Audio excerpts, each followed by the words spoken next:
Now, something I have gotten involved in is getting involved with my community. Obviously, I have a smaller community, I'm assuming, than yours, because I'm a small little town of Dover is a little different. But talk about a little bit about where you grew up. Would you grow up in West Palm Beach or? Yep. Down here in West Palm Beach. I actually recently talking about giving back. I recently had my kids camp this past Saturday. Nice. Right next to my old high school at the rec fields that I grew up at.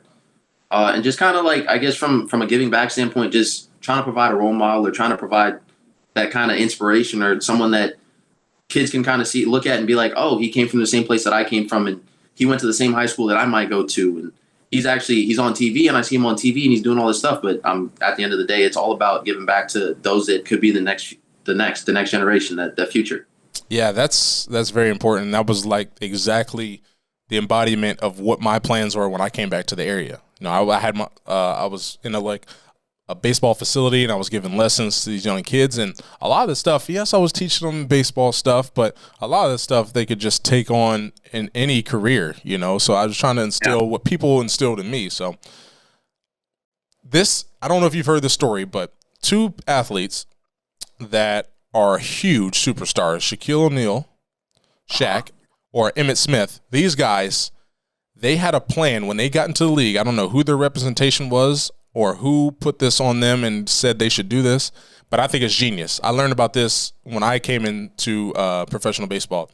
So they used to carry around flashcards, and they would make sure in their interviews that they would write down these words that they want to be remembered for. And they would present them in an interview, and they would make sure. Emmitt Smith would always talk about durability.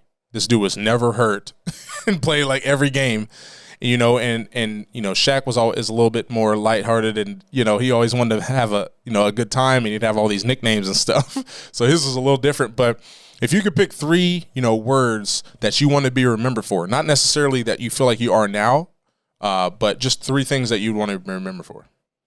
One would be dependable, just kind of on the baseball field, from a teammate standpoint. Guys can look at me and be like, that's what I want on the mound. That's what I want. Kind of behind me or pitching for me in the tight spots in the game, and then off the field, just in terms of like giving back, like just a dependable guy where you can look to me for whatever you need. And then humble at the same time. I feel like that's a huge part to any athlete. You can never let the game be bigger than yourself. You can never think that you're bigger than the game or bigger than what's around you, because the game of baseball can humble you very fast. Yes, it can. Very, very, very fast. And then I'd say the third one would probably just be, I'd have a good attitude about everything. I'm just a joyous guy. I'm a real happy guy. Like, you know, I agree with that. Lighthearted, like to joke around, but at the same time, business is business.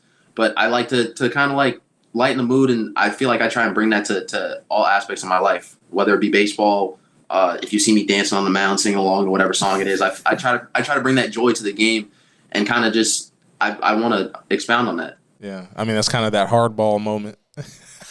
Oh, trust me. If anybody looks at my Twitter, looks at my photo tweet, or my that's why I brought that up.